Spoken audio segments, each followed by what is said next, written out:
Hi, I'm Shirley Jones, and this is Gemma Winger's Hollywood. Academy Award nominee for The Godfather, so that's probably what you're best known for. Boy, I'm pretty good, yeah. Yeah, and 4-time Golden Globe Award nominee. Yeah, I never win anything. Just like getting awards and no jobs. I'd rather get a job. They're going to give me a piece of glass. I know. can't eat You that eat glass. regular Oh, that way. nice. God bless. Thank you. God bless you. You take care. How about a kiss goodbye? Adios. Hello, I'm Martin Landau. Hi, I'm Florence Henderson, and you're watching Gemma Winger's Hollywood.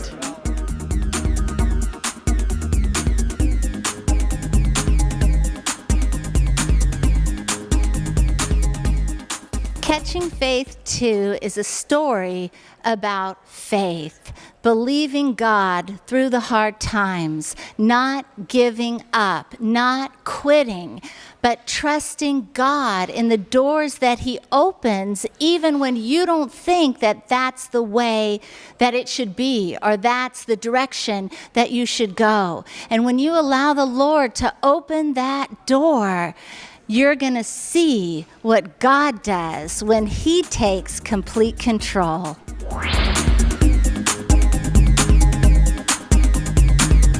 I have Alexandra Boylan, and she is the writer, producer, and actress in Catching Faith 2. Now, you began this company with a small group of people. I did. John, Katie, Graham, and I started Mustard Seed Entertainment with Ryan Keller, who's our partner. And we started with our first film, which was Catching Faith.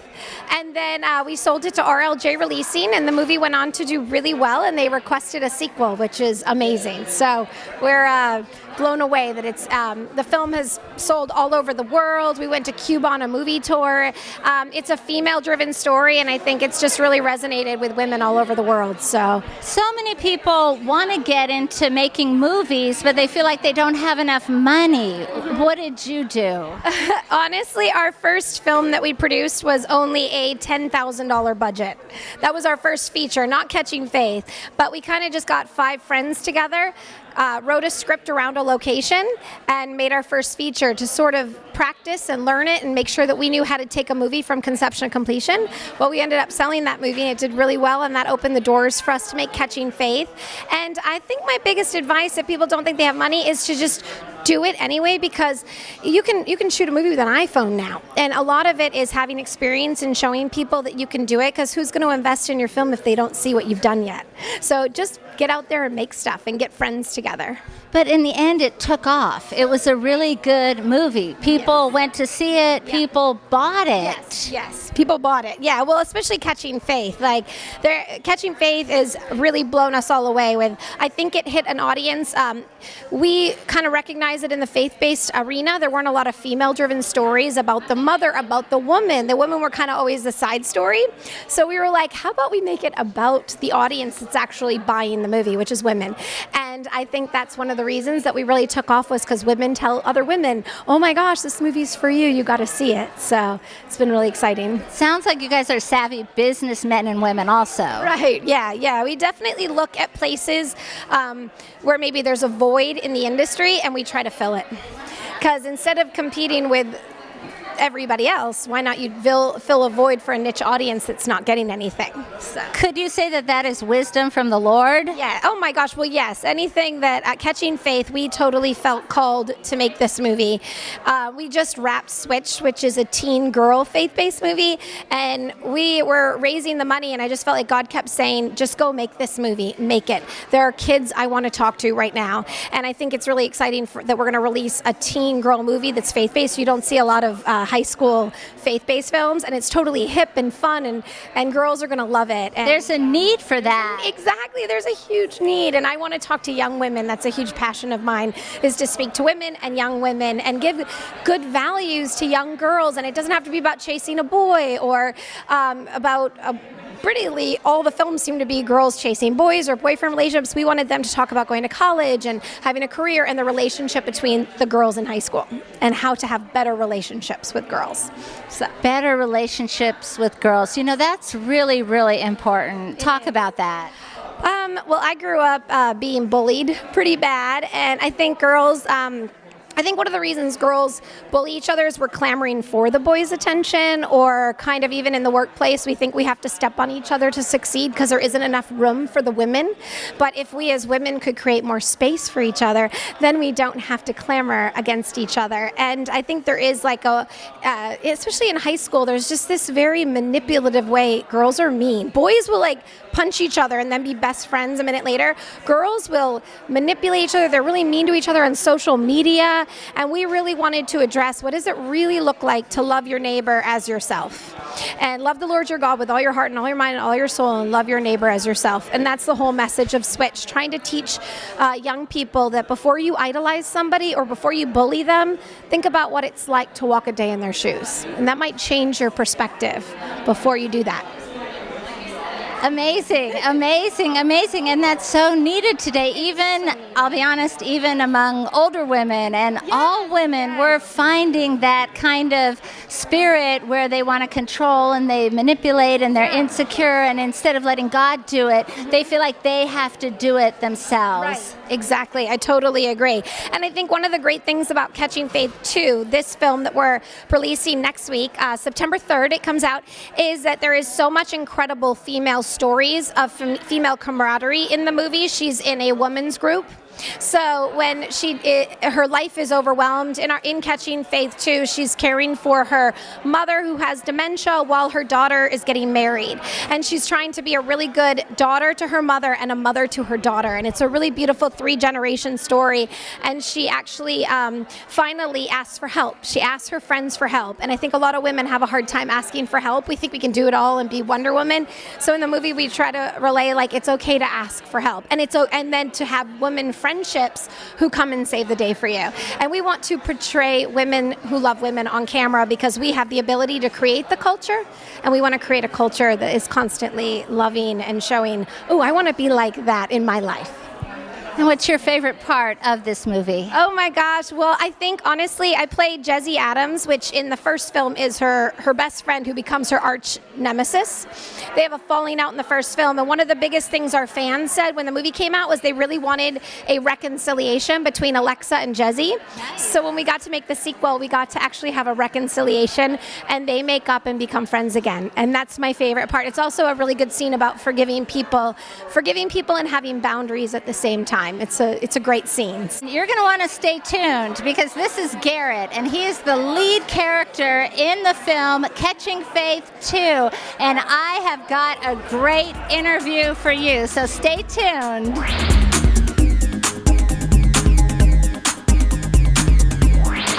Garrett Weston, the star of the movie Catching Faith 2. This handsome young man just did a fantastic job. Talk about your role.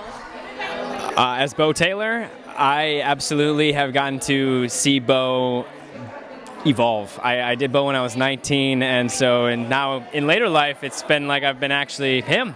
It's like it follows through a lot of challenges. So for me, as getting to age myself in my personal life as well as my professional life, you get to kind of feel what it's really like to be somebody. It's just kind of cool. Tell the story of what he was going through in the film. So Bo gets his career taken from him. It ultimately gets his idea of himself, kind of removed. And I think a lot of people in life deal with that loss and having to restart and to kind of re-catch their faith, if you will. But getting into the process with having to go with my leg being, out of use, and really find not the sadness, but really find the pursuit of the new, kind of the homecoming, like that new chapter. Has really been kind of my biggest thing, is just kind of getting over the hurdle. Now, your character had kind of an attitude initially. I would say he definitely had a little bit of pride. For sure. That is. Yeah, I mean, when you are a great athlete and you have a lot of attention, especially within your community and within, even with yourself, it transitions. You kind of get humbled. And I think that's definitely a lot what happened to Bo in the second movie, with kind of getting that hiccup or that kind of bump in the road that you weren't anticipating. How was he better after he overcame that trial? I think you realize that life doesn't come to you just like that, and that you are enough no matter what you're doing. If you're a star athlete or if you're an assistant coach, you are enough and you're making a difference. So I think that he realized that he doesn't have to be the hot shot or the Mr. Important to actually affect people. What do you want people to walk away with when they see you in this film? Faith in themselves. I want them to see that no matter where you are, if you're a mother, father, son, daughter, athlete, business coach, whatever you do, life is going to throw hurdles at you, and you are going to have to find your strength within yourself to overcome those and to become ultimately a better person. Why do you want to be an actor?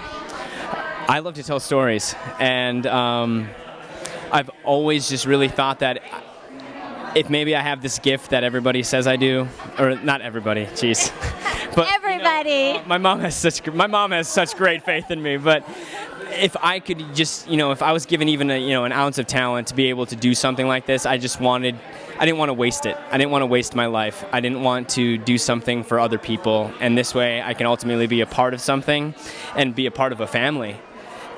That's why. It has nothing to do with being in a movie or on the posters or having people look at me. It has to do with being a part of something more than myself. How did your own faith play a role in this film? Oh my gosh.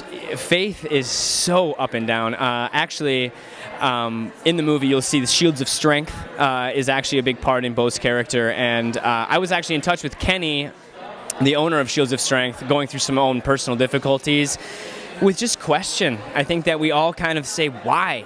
Just why? And not even like, hey, I see what you're doing, God, or I see where my life is going. You just question the maker, you question the process, because we don't see the whole picture.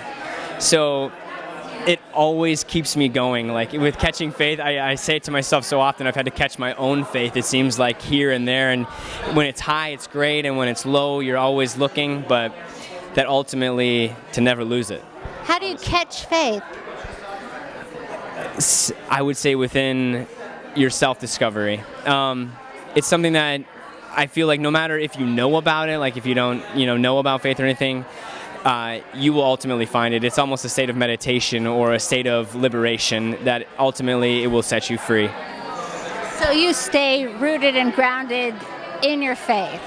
I very much try to. My mother was a very big influence on that in my life and was always very prominent in making sure that we had a solid faith. But ultimately, actually, my dad, when I was going through some very hard times moving into LA, told me the most unforgettable thing. He always said, he's like, my old man didn't tell me very much, but he said, don't ever lose your faith. And so for me, it's not necessarily been a way of life, it's been a way to navigate it. Your favorite part in this film? Oh man, it's so good. I really love Grandma. Grandma is fantastic. Our interactions and stuff I think are great, and just when Grandma is, oh hi Jesse, I missed you. She just brings such a light, and getting to work with her was amazing. So I would say all of Grandma Loretta's parts are fantastic. So when somebody goes and sees the film and they see you acting in this part, what do you want them to say about you when they walk out of that movie theater? What do you want them to take away? I hope that they don't mention anything about me.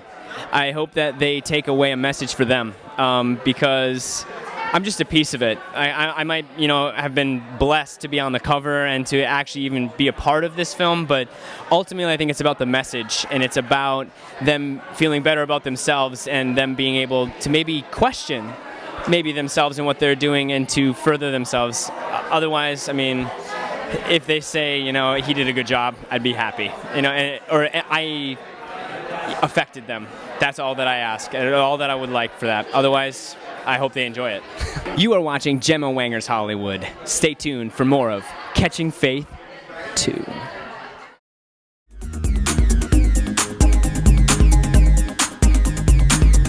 This is Chelsea Hurst. Crockett-Hurst, and she's an actress in the movie Catching Faith, too. What part did you play? I played Kelsey, which is Raven's best friend in the film, and she gets married, so I kind of help her along that journey and just kind of encouraging her to stick to her roots and like what she wants for her wedding. And as you watch the film, you'll kind of discover that she's pressured in a lot of ways, and I just kind of encourage her to be herself. So That's really important, even in real life, to be yourself, to be true to who you are. definitely, yeah. Do you find that in your own life, that you're true to yourself? I mean, I definitely have had my struggles with that. I think especially being in like the industry with film or social media, all of that, it's hard to keep those grounds, but I think sticking true to my faith and especially like what God's teaching me in life really grounds me and reminds me that, you know, a lot of this life can seem flashy, but in reality, like what matters is truly like what we hold close to us. And for me, that's my faith. So How has faith played a role in your life? well, I would say it's definitely changed the trajectory of like everything that I've done. So I started a YouTube channel when I was like 13 years old, and I did makeup videos, fashion, lifestyle, all of that. And then whenever I started walking with Jesus, I realized that I could make content online for that sort of stuff. And so I started doing faith videos. And so that's actually how Alexandra, the producer, like all the people of Catching Faith found me. And we actually did a movie before this one called Wish for Christmas. And it's just been a lot of fun, and it's really changed my life, just holding true to myself and my faith. And I'm really encouraged by people like you and all of the people here on the movie set. There's so many people around us right now. You can't see them, but it's exciting. We're excited to see the film. So you feel that God has opened doors for you as you have honored him. He's blessed you. yeah, definitely for sure. And I feel like blessing can be interchanged as almost like material things or wealth or whatever. But in reality, I think hard times in life can sometimes be blessings. I think like honestly anything can be a blessing depending on how you change it around for like a greater purpose. And so that's what I'm excited about, like just what God's doing, I think, in the world and with film and in the industry. And so it's encouraging to hear stories like what people will see in this film. So What are your favorite things to do? well, a lot of our favorite things, or my favorite things, is like acting and film, and I kind of stumbled into that world because a lot of people like just invited me into a film set, and I decided to like go for it. But another big thing that I love doing is encouraging people to use their online platforms to make a difference. And along with that, I love writing. So I've written 2 books. One is called Your Own Beautiful. I just encourage young women through a lifestyle guide with faith, friends, I mean, even going through like anxiety, depression, all of that. And then I have a new one coming out October 8th. It's a 60-day devotional for young women, and I'm just stoked. I mean, God's really just opened doors because simply I've just tried to glorify him through everything. So yeah, I'm sure you've noticed that in your life too, like through doing this. Has it been like just incredible to see what God's opened for you just by following that for yourself?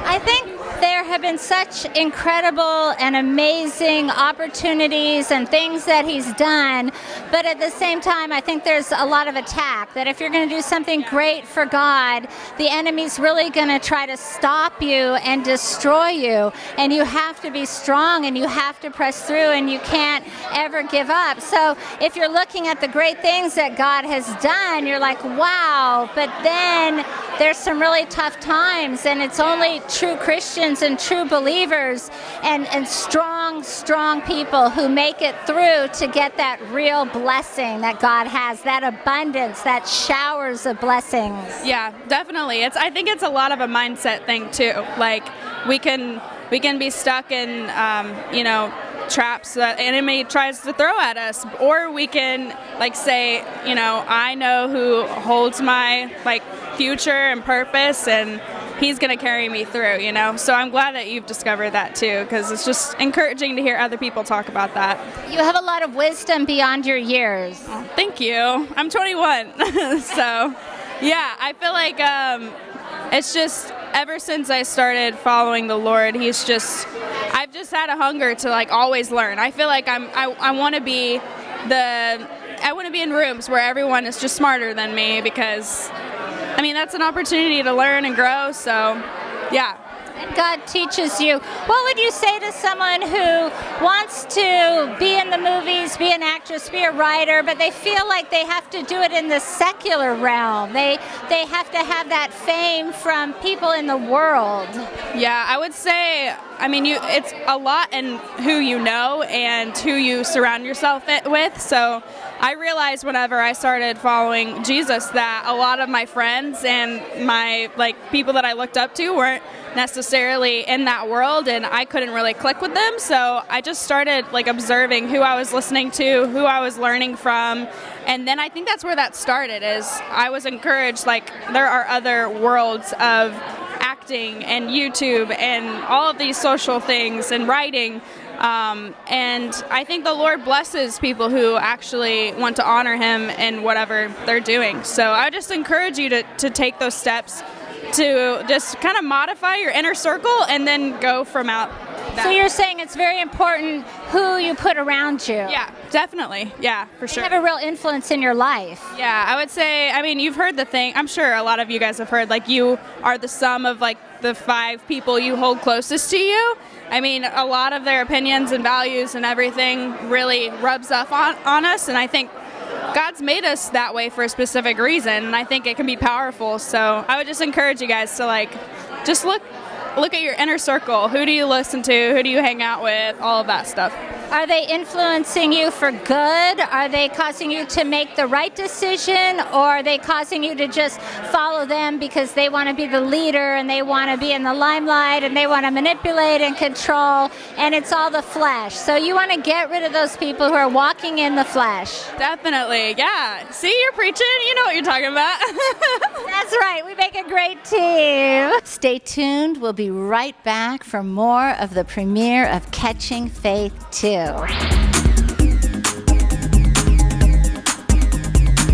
This is Lauren Chavez-Myers, and she is an actress in the film Catching Faith 2. What was it like to be in this picture? It was awesome.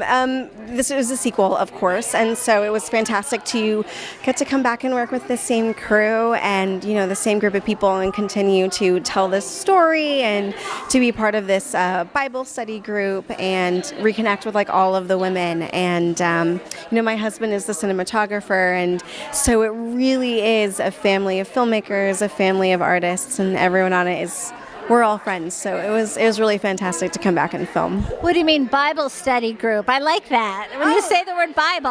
Oh, okay. So my character was part of a Bible study group, which is kind of like the touchstone of the story. It's a group of women who come together and, like most women do, we help each other, we support each other, we uplift each other, we challenge each other, which is what happens in the film, both in the original Catching Faith and in Catching Faith 2. And so it was really nice to come back and, go back to that role, go back to that story, and show what it's like when a bunch of women can uplift each other. And that's really nice. Sometimes we don't see that in this day and age, even in the Christian community. No, we don't. And I think we forget how powerful women can be and how supportive we can be as well. Did you learn anything from this movie? I learned a lot. Oh, good. Yeah. Tell us. Yeah, I mean, well, there's a lot of stuff in the film itself, and Andrea Polnazik, who, is one of the producers and co-writers, she, the Bible study scenes were her kind of baby. They were her cornerstone of the film, and so a lot of the stuff that she teaches in it are just really good reminders of how to live our life, how to have trust and faith, and and that was really lovely to go back to and learn, even on the day of filming. As an actress, how did you get the part? How do you get into faith-based films? Oh my goodness. It's like getting into any film. A lot of it is, the people you know, having the connections and the relationships that you do, and it's being a trustworthy and honest and authentic person. I think that's a big start to it. So, yeah. Nice. What would you say to those who are out there and they're trying to be actors and actresses, but they feel they have to compromise with worldly films? Oh my goodness. I mean, it always comes down to the script. First of all, like if you don't agree with the message, then you absolutely don't have to do it. And I think for women in particular, up until recently, I think a lot of times we've been forced to participate in stories that we necessarily didn't want to.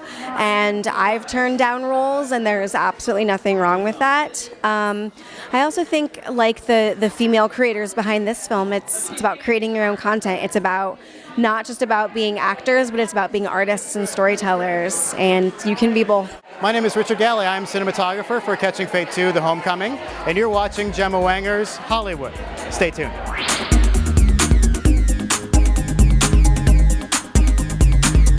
This is Richard Galli, and he's the cinematographer in the movie Catching Faith 2, The Homecoming. What does a cinematographer do? I know that in the Academy Awards they give an award for cinematography. Essentially, a cinematographer works hand in hand, works tandem with the director, and he essentially is in charge of making the director's vision come to life, basically from what the camera sees. Take us through your favorite shot, your favorite scene. What did you do? How did you create it? Ooh, my favorite shot probably has to be when, not just for aesthetics for the camera and how it turned out for the time of day, but also for the story. It's this very downtrodden moment where Bo is walking towards the field for the first time. He's about to meet up with a coach, but he has this very wonderful moment where he's in the middle of the street and he sees this old high school sign, and it's kind of run down and dilapidated, much like his life, or so he thinks at that moment. And it's this, as we planned it, as we shot it, it was towards the end of the day, the sunlight was very golden, and we had this dolly kind of along his crutches, which established kind of his personality, establishes his character, and we kind of track along that, let him become wider in the shot, and we kind of just frame him with the sign as he's staring at it and has this kind of like hunched moment before he continues walking to speak with the coach, which ends up being actually a change in his life because he gets this big opportunity after talking with the coach. What would you say to other cinematographers? What advice would you give? What secrets have you learned? It's the philosophy that me, John Graham, the director, and Alexandra Boylan kind of go by when we made our first movie for less than $1,000. Just go out and do it. There's a lot of stigma in regards to cinematography and just making movies in general these days, is that you have to have the best camera. You have to have tons of lights. You have to have these big crews and a name actor and all these other things to make it, and you don't. Just if you have a story, if you have an idea that you love and you're passionate about, just go out and make it.